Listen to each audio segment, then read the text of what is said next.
Hi and welcome to Spill the Tea with LLIB. I'm Cal. And I'm Claire. And together we founded the incredible platform that is Leading Ladies in Business, a platform that inspires and supports female business women across the globe. In this episode of Spill the Tea with LLIB, we have the lovely Alex Smith, who's going to talk all things fertility and hormones. So Alex, spill the tea on what the journey as a woman in business so far has been like for you. Okay, so it's been a bit of a roller coaster. So I worked in a corporate world for about 15 to 20 years. And then it was only a few years ago I decided to come away from that and set up my own health coaching business, which is now specialised more in fertility and hormone health. And stepping away from the corporate life to this new entrepreneur business was just a little bit of an eye-opener, to say the least. So, I think, first of all, you think things are going to happen overnight and they don't. Mm-hmm. You think clients are going to start walking through your door. But then when you do start to, when you get out there on social media, it's a bit like tumbleweed. Yeah. And you can hear the crickets because, you're expecting things to happen straight away and they don't necessarily, well, it doesn't. Yeah. So it takes time. So that's what it's been like so far. Mm-hmm. There's like a really good poem that I always reflect on. It's called The Flying Trapeze. Have you ever heard of it? No. Okay, so it's by a guy called Parry. I think that's how you pronounce it. And he talks a little bit about swinging from bar to bar when you're on the flying trapeze. And at first you're on this first bar and you're totally in control. You feel safe and everything's okay. But you've got to go to that next bar to take the next step. And it's scary. Yeah. You feel, really anxious about doing it. But then you've got to take that next step because that's where change happens. And you move into that void at first. And I think that's where you see the biggest growth in your business because you take that risk. And when you get to that next bar, you look back and you're happy that you did it. Yeah. And I think that's what business has been like so far since. It's a really good analogy. World. Yeah, it's a really. So what made you take the leap from corporate to entrepreneurial world? Because loads of people think it's going to be a dead glamorous life, don't they? You can choose your own hours, you can work whenever you want, however you want, and then you sort of start it and you think, oh God, this is different. So it was just before COVID. Yeah. So I think a lot of people did exactly the same. They reflected a little bit during that time and realised, is this something I want to do forever? So, my husband was really, really supportive of me. So I'm so grateful for that. And I decided to then, actually at the time I was working with my own health coach as well. And, we looked at all the different areas of health and, career being one of them because that plays a big influence in your life. And we looked and it was a bit like, okay, these are the types of things I want to go down. Mm-hmm. I want to go more down this route. I really love things like nutrition, health in general. So then I decided to go and do a health coaching course for a year. Then I specialised in hormone health for an extra 6 months. And at the time, building up the visibility on social media. So that was really what it was. She helped me along the way. I think, I definitely need that accountability to push myself through. So that's what it was. And hormone health's such an emerging area, isn't it?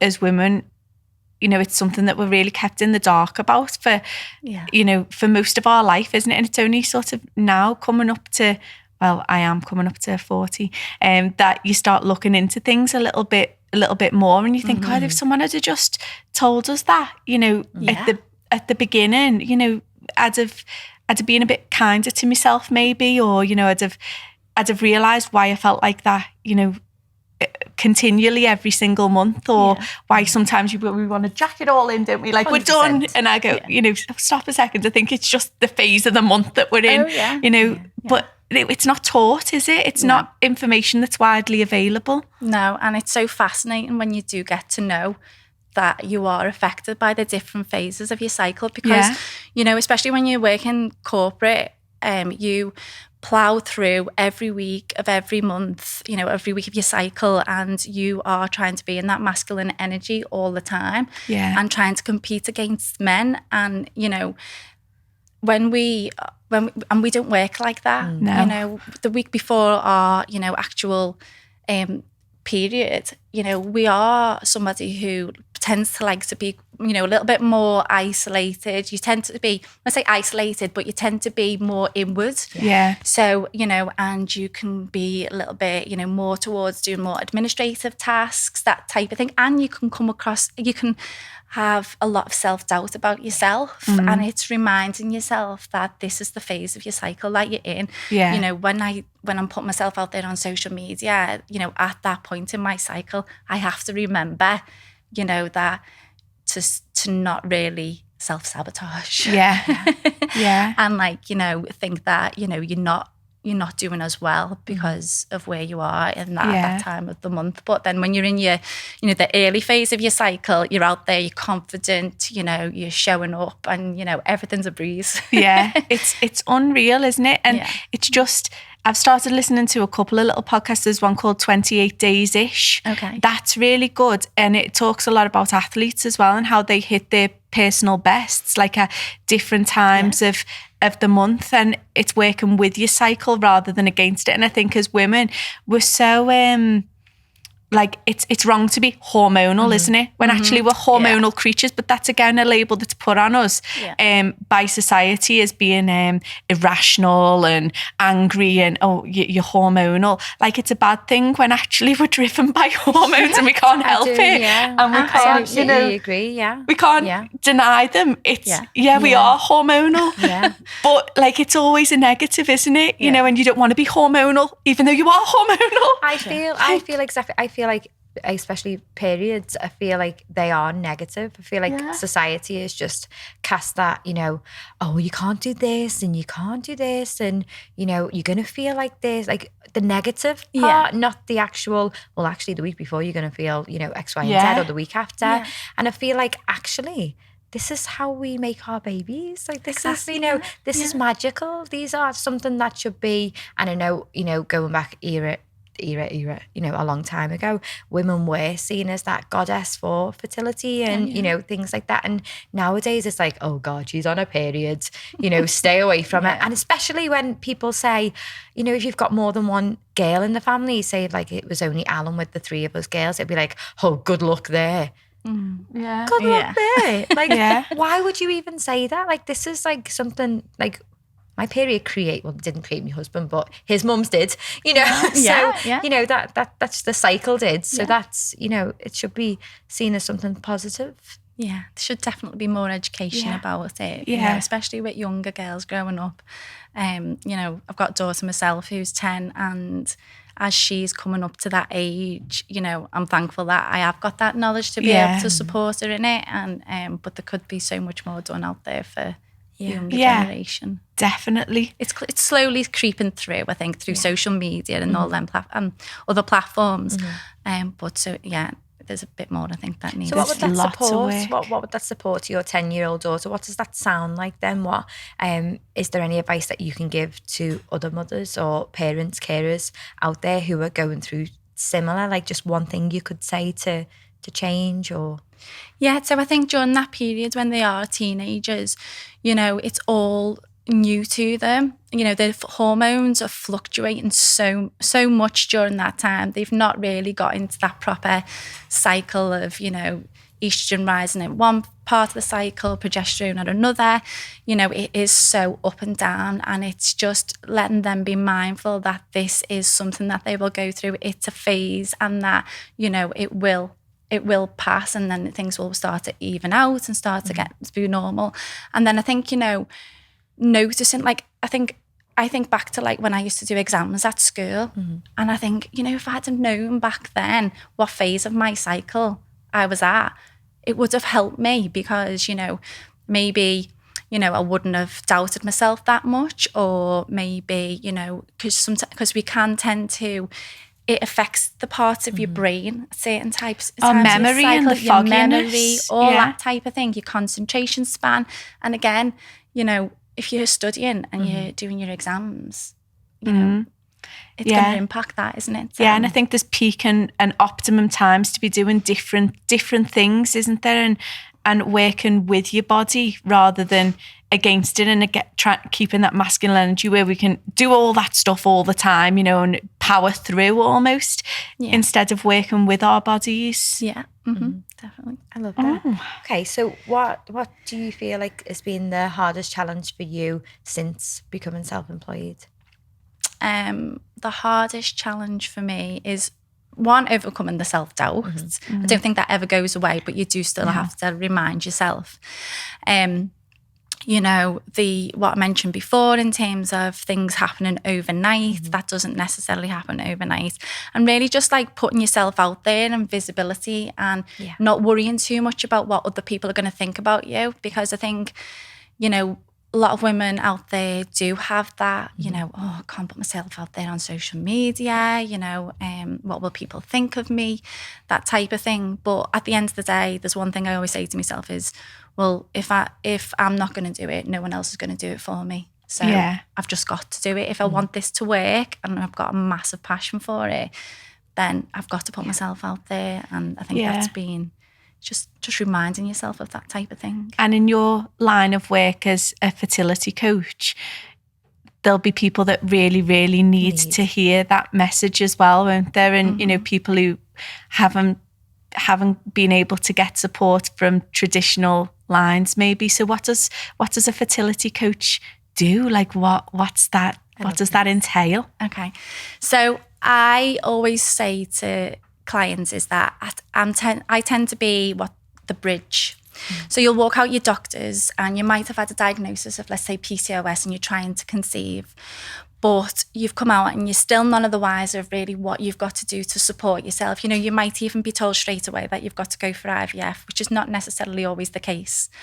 You know, but you might be told also, you know, you might need to change your diet, you might need to do a couple of, you know, you need to exercise, you need to change your lifestyle. So how do you get from A to B?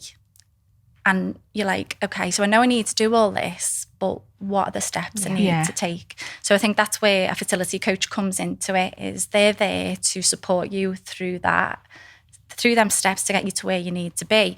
So, you know, it's holding them accountable. So, you know, you can quite easily fall off the wagon. You know, tomorrow you'll say, oh, I'm going to start eating healthy, or I'm going to lose weight. But having somebody there to support you every week is what's really needed. But we'll cover all things to do with what you put on your plate and your lifestyle, your stress, your sleep, your movement, you know, even things that you're exposed to within your environment can have a massive influence on your fertility. Looking at things like autoimmunity, inflammation, all them areas. Because, like I say, when you come out to the doctors and you're still none of the wiser of what you need to do, you feel out of control. And with what I do with women, it's letting them take a little bit more control back. Before they then have to go to the fertility clinic to go for IVF, they can do things in that space to be able to help themselves. So, and it's just really, really rewarding to do and help people. So, and you know, I have had some success. I've had quite a few successful outcomes on that. So is your tagline like, I get people pregnant? Should be. Great tagline, in ways, So there's only so much I can do, obviously. Of course. Don't worry, we'll put a disclaimer at the bottom of the YouTube channel. And, you know, it is also down to the individual as well to put in place the things that I am suggesting to them. You know, we will do a lot of digging, a lot of investigation work to try and understand what the root cause of what's going on with their fertility. You know, I've had people who've come to me who've got completely unexplained infertility. They've been trying for so many years, just nothing's worked out. The doctors can't understand why. But it is really getting to the root cause, and then the magic happens. So what small steps, what small tweaks can people do in general to improve their fertility health? Okay, so a couple of things that I always come across, first of all, when I meet women, is number one, they can be under eating. They're not having enough calories throughout the day or not eating the right types of foods. Number 2, they're always so scared of eating carbohydrates or fats. Now what I say about fat is it's not all fats. We still need to consume healthy fats because our hormones are made of protein and fats. So we need them to be able to create hormones. Carbohydrates are the things that fuel the engines to make your hormones. So that's one thing I say, okay, we need to swap from your 0% fat to your full fat. So like milk. That's so hard for some people. We're so conditioned, aren't we, to choose the low fat option and the sugar free and the like, oh God, that must be really tricky. It is. And it can be quite daunting to the individual. So it's about make sure they're eating and not over exercising as well. A lot of people do high intensity type exercising, and that again can have an impact on fertility and stress management. Stress management is sometimes you think that you're not stressed because you've not got a massive stress going on, but little tiny stresses, microdoses of stress that build up throughout the day.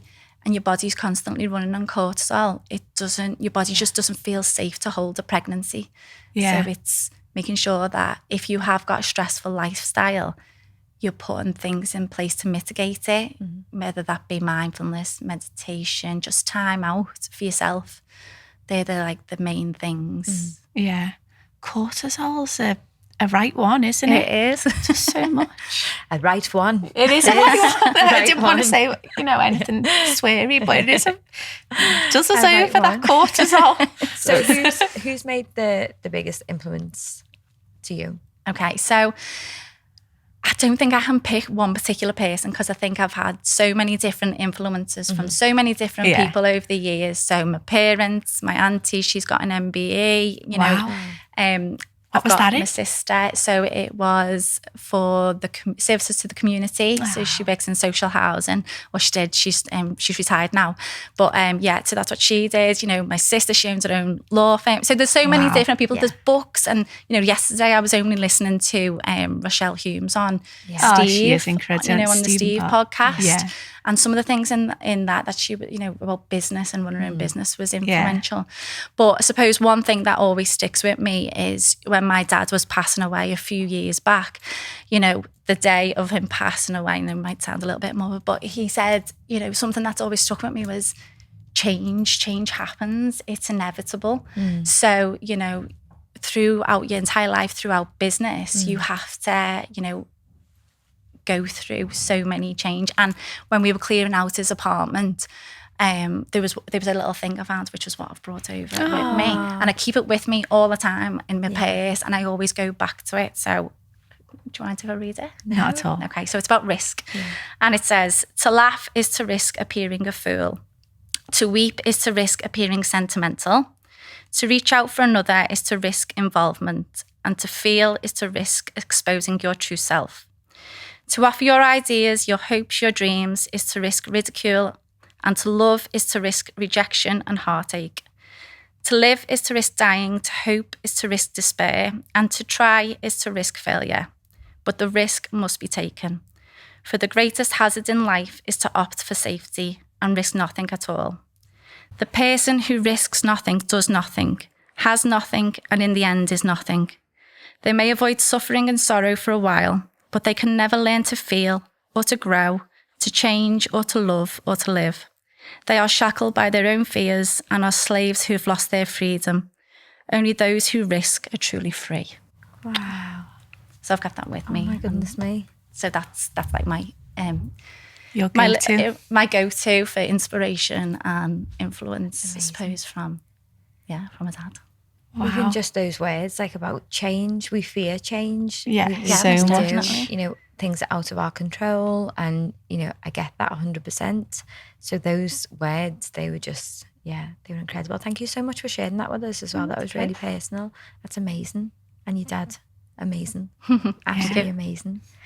So what goals are you pursuing right now in business or in personal that you can share with us?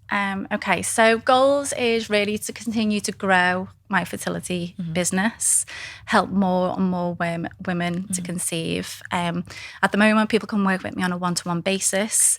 But in the next few months, I'm looking to expand that a little bit more so that people can do things, at their own pace, and have some like group programs as well. So I want to try and introduce a few more different, levels of pricing for people. Maybe in the new year, maybe set up a podcast with somebody who I work with at the minute. We know a great studio. Yeah. And then in my personal life is really just to try and maintain a healthy, happy home, especially so working, you tend to, I struggle sometimes to switch off. Yeah. I think that's just business owner life in general. It is, yeah. And, so just making sure that there's time spent with the children, the husband. There's a fine balance, isn't there? So, Yeah. So that's it. But also a time spent on you as well. I think we're quick to see what we're not giving to everybody else, and we don't see what we don't give to ourselves. You've got to have yourself as a priority as well, and recognise what you're not doing for yourself. Yeah. I love that. Yeah, I love that goal. Yeah. I think it's one of my goals as well. Especially after going to the summer holidays. Summer holidays, they've had enough of me now. Like they've had everything now. September's like, where's your mum? She gone? Yeah. I love so that. One more week to go. You mentioned risk before in your poem, and one thing that I will never risk is a badly made cup of tea. Okay. I know it's really a good. I real like risk. that. Did you like the segue? I really like I was thinking about it. Yeah. The risk of that tea bag ever touching the milk for me is it's a real fear. Okay. But I won't let that sway you at all. Yeah. Claire doesn't like it when we go on too much beforehand, does she? She just wants it like straight to the point, which is you all over, isn't it? I like the fluff.